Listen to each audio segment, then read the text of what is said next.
Hello, नमस्कार। Powerful गुरु पुष्य नक्षत्र आज का हमारा विषय है कि ये गुरु पुष्य नक्षत्र जो कि 24 अक्टूबर को है, तो हम इसमें how to manifest for childrens अपने बच्चों के लिए कैसे अच्छी विशेस मांग सकते हैं, हम उनके लिए कैसे आशीर्वाद ले सकते हैं, उसके लिए ये बहुत इम्पोर्टेंट है। और भी बहुत सारे लक्ष्मी पूजा या लक्ष्मी जी हमारे घर में रहें, हमारे साथ रहें, उसके लिए भी ये विशेष महत्वपूर्ण दिन है 24 अक्टूबर का, जिस दिन की गुरुवार है पहली चीज़, जो विष्णु भगवान का दिन है। दूसरा, आपका जो चंद्रमा है कल, वो शनि के नक्षत्र में, पुष्य जो है वो शनि का नक्षत्र है। तो आज का हम ये जो विषय है इसी पे आगे बात करते हैं। बहुत ही इम्पोर्टेंट और बहुत ही महत्वपूर्ण जानकारी आपको आज मिलने वाली है, तो इसके बारे में सुनिए आप। जैसे हिंदू और वैदिक ज्योतिष में वर्णित 27 नक्षत्रों में से कुछ विशेष रूप से महत्वपूर्ण हैं।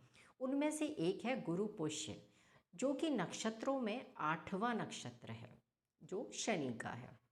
तो यह गुरुवार को पढ़ने की वजह से इसकी पॉजिटिविटी जो है दुगनी हो जाती है, और वो दुगना होके जो पॉजिटिविटी इसमें है, दोनों दिनों का मिलना, गुरु और शनि का मिलना, तो इसकी पॉजिटिविटी आपको भी मिलने वाली है।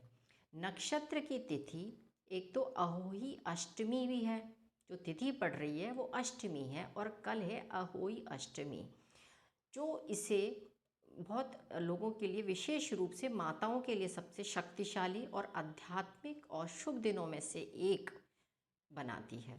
अब जानते हैं कि कब बनता है गुरु पुष्य नक्षत्र। मूल रूप से जैसे कि पुष्य नक्षत्र के साथ बृहस्पति गुरु का मिलना, दोनों का मिलना। पुष्य नक्षत्र शनि द्वारा शासित होता है, और ये जो है वो पोषण का, विकास का, समृद्धि का प्रतीक है। यह महिलाओं और नए उद्यम व्यापार, कोई नई चीज़ का शुरू करने की या कुछ नई प्लानिंग करने के लिए, योजनाएं बनाने वालों के लिए बेहद फ़ायदेमंद है। आप किसी भी चीज़ की इस दिन प्लानिंग कर रहे हैं, कोई योजना बना रहे हैं और उसको स्टार्ट कर रहे हैं, तो कहा जाता है कि ये कार्य प्रोग्रेसिव रहता है, लॉन्ग टर्म रहता है, तो इसीलिए बेहद बेहद फ़ायदेमंद होता है। बृहस्पति जो कि किस चीज़ के कारक हैं? बुद्धि के, समृद्धि के, हमारी। तो पुष्य नक्षत्र जो शनि, दोनों के गुणों का इसमें मिश्रण हो जाता है, दोनों के गुणों की जो गुण हैं वो दोनों आपको इसमें प्राप्त हो जाते हैं। यह दिन लोगों को व्यक्तिगत और व्यावसायिक प्रयासों में अपार वृद्धि और सकारात्मकता, प्रचुरता, विकास और खुशी प्रदान करता है। खासकर माताओं के लिए तो बहुत ही विशेष है यह जो दिन है, क्योंकि एक तो अहोई अष्टमी पर ब्रह्मांड की सारी सकारात्मक ऊर्जाएं बढ़ेंगी। अहोई माता के प्यार, सुरक्षा और देखभाल के साथ साथ गुरु का ज्ञान भी मिलेगा। तो हम अपने बच्चों के लिए उनके जो लक्ष्य हैं, उनकी इच्छाओं और उनकी इच्छा पूर्ति के लिए देवी देवताओं से उनके बेहतर कल के लिए व उनके स्वास्थ्य जीवन के लिए प्रार्थना करने का एक बहुत ही उत्कृष्ट समय है। आप आज अपनी इच्छाओं को भगवान से प्रार्थना करके उनसे आशीर्वाद ले सकते हैं। यह दिन इसलिए बहुत ही खास हो जाता है। और हाँ, यह सिर्फ माताओं के लिए ही भाग्यशाली नहीं है, बल्कि उन महिलाओं के लिए भी भाग्यशाली है जो कि भविष्य में स्वस्थ बच्चों की माँ बनना चाहती हैं। तो भी वो यहाँ अपने आने वाले बच्चे के लिए भी आप अपनी आने वाले बच्चे भविष्य के जो आए, उसके लिए भी अपनी ब्लेसिंग ले सकती हैं। आज की गई पूजा ब्रह्मांड में कई गुना होकर वापस आपको मिलने वाली है, तो आप ये ज़रूर करें। माताएं आज अपने बच्चों के लिए लंबी और स्वस्थ जीवन के लिए उपवास रखती हैं। उनकी प्रार्थनाएं जो वो करती हैं, उसका परिणाम उनको ज़रूर मिलता है। आज कुछ माताएं तो फलों से व्रत रखती हैं, और कुछ तो एक समय जल पीकर पूरा दिन व्रत रखती हैं, और तारों को देखकर पूजा करके उनसे अहोई जो माता हैं उनसे अपनी मनोकामनाएं बोलती हैं, और ऐसा विश्वास है, वो ऐसी विश्वास रखती हैं कि वो जो इच्छा जो उन्होंने कहा है वो ज़रूर पूरी होगी। तो हाँ, ये बिल्कुल सही है। तो आज के दिन आपको अपनी इस इच्छा को पूरा करने के लिए ये दिन बहुत ही सर्वश्रेष्ठ है। फिर और हाँ, एक चीज़ और, कि आज के दिन देवी लक्ष्मी का मंत्र भी कर सकते हैं। अगर आपको धन से रिलेटेड चीज़ें की कोई इच्छा है, आपको धन समृद्धि चाहिए, तो आपको लक्ष्मी जी का मंत्र किया जाता है, लक्ष्मी जी की पूजा की जाती है।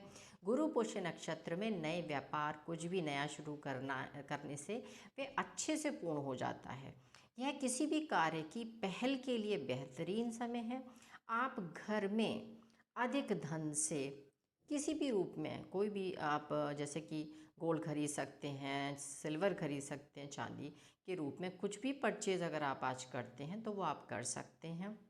ये उन चीज़ों के लिए भी बेहद अच्छा समय है। इस पुष्य नक्षत्र में जो कार्य होता है उसकी ऊर्जा दीर्घकालिक सफलता और स्थिरता देती है। वो बहुत दिनों तक आपके पास स्थिर रहती है, चीज़ फिक्स रहती है, और लॉन्ग टर्म आपको उसमें प्रोग्रेस देती है। तो आज का दिन बहुत ही शुभ है। आप आज निवेश कर सकते हैं, और दीर्घकालिक संपत्ति अगर आपको चाहिए, आज जो भी निवेश करेंगे वो आपको कई गुना होकर बढ़कर और वो आपके पास वापस आने वाला है। इस बात के लिए आप निश्चिंत रहिए, ये ज़रूर होता है।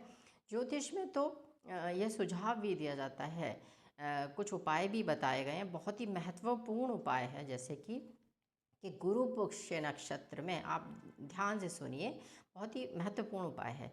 ये कहा जाता है कि पीपल के पेड़ के पत्ते पर, क्योंकि यहाँ पे विष्णु जी का निवास माना जाता है, तो उसका एक पत्ता लें और पीले रंग से, हल्दी से या चंदन पीला कुछ भी हो सकता है, उस पर एक स्वास्तिक बनाना चाहिए। और अपने घर के जो मंदिर हैं, जहाँ विष्णु जी आपके यहाँ अगर घर में तस्वीर है, उनके सामने रखें और नेक्स्ट डे उसे घर के लॉकर में रख दें। लेकिन जब आप उसको लॉकर में रखें तो एक शुभ होरा होना चाहिए, यानी शुभ समय होना चाहिए जब आप उसको लॉकर में रखें। और आपकी जो भी इच्छा को भगवान से आपको कहना चाहिए, उनकी कृपा होगी तो आपकी मनोकामना ज़रूर पूर्ण होगी, क्योंकि बिना उनकी इच्छा के कोई भी चीज़ पूरी नहीं होती। आप अपना तो कर्म कर सकते हैं, लेकिन बिना भगवान की इच्छा के आपकी इच्छा पूर्ण नहीं होती। तो आप अपनी इच्छा को ऐसे कहिए कि भगवान आपकी जो भी विश हो उसको पूरा करें।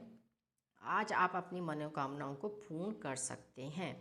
हाँ, ध्यान रखिए, इस नक्षत्र में आप भौतिक लाभ के लिए बहुत ज़्यादा निवेश ना करें कि ये सोचें कि अरे सब कह रहे हैं तो यहाँ पे हम पैसा बहुत इन्वेस्ट कर दें तो हमें दुगना मिल जाएगा। ऐसा लालच ना करें। ये जो हमारा सनातन धर्म है वो हमें त्योहार पर दान पुण्य करना सिखाता है। हम इस बहाने इन्वेस्ट भी करते हैं, ये एक वो है कि हम चीज़ों को दान पुण्य कर पाएँ, और दूसरा आप सेव भी कर पाएँ। ये वो हमारा जो धर्म है वो हमें ये सब चीज़ें सिखाता है। ये पॉजिटिविटी है उस हमारे धर्म की। तो सिर्फ पैसा आने की इच्छा ना करें, लेकिन आपको ज़रूरतमंदों को भी पैसा दान भी करें। थोड़ा सा ये भी सोचें कि जो गरीब लोग हैं उनको भी खाने को 2 टाइम का खाना मिले, इस तरह की भी आपकी मन में इच्छाएं होनी चाहिए। उनको भी आप थोड़ा बहुत अगर दान कर पाते हैं, आप में इतनी क्षमता है कि आपके पास इतना है, तो कुछ भी थोड़ा बहुत दान ज़रूर करें। तो इससे क्या होगा, भगवान आपके मन की भी देखते हैं कि आप अंदर से कितने अच्छे हैं। आप दूसरों के बारे में भी अगर सोचते हैं तो भगवान आपके बारे में ज़रूर सोचते हैं। अगर आप दूसरों के बारे में सोचेंगे तो ही आपको उसका रिज़ल्ट अच्छा मिल सकता है। खासकर जो गरीब, जिनके पास नहीं है खाने को, उनके बारे में भी आपको कल के दिन ज़रूर कुछ सोचना है। कुछ भी हो, ये आपके पॉकेट पर है, आपकी पॉकेट कितना अलाउ करती है। और सही हो रहा में अपनी कोई भी जो सही समय होता है उसमें ही दान पुण्य भी करना चाहिए। तो आप अपना कर्म ज़रूर अच्छा कीजिए, ये सबसे इम्पॉर्टेंट चीज़ है। आप कुछ नहीं कर पाए तो अगर आपने कल के दिन अच्छा कर्म किया तो ये भी शनि, बिकॉज शनि हमेशा आपके कर्मों का पूरा लेखा जोखा वो देखते हैं कि आप अगर अच्छा करते हैं तभी वो आपको अच्छा दे पाते हैं। कर्म ही सबसे इम्पोर्टेंट चीज़ है। तो आप सिर्फ लेने का ही ना सोचें कि आपको आज के दिन सब कुछ मिलेगा, वो तो जो है वो मिलेगा, लेकिन कुछ अच्छा करेंगे तो आप अपने कर्मों में अच्छे मार्क्स ऐड कर पाएंगे और उसका फल ज़रूर आपको 101% मिलने वाला है। तो आज के इस गुरु पुष्य नक्षत्र का अच्छे से पूजन कीजिए, माँ लक्ष्मी को अपने घर में आमंत्रित कीजिए और अपने बच्चों के लिए लंबी उम्र की कामना कीजिए, अच्छे स्वास्थ्य की मनोकामनाएं रखिए। तो आई होप आपको इस नक्षत्र के बारे में बहुत अच्छे से समझ आया होगा, और अगर आपको अच्छा लगा हो तो please please like and subscribe कीजिए। Thank you so much.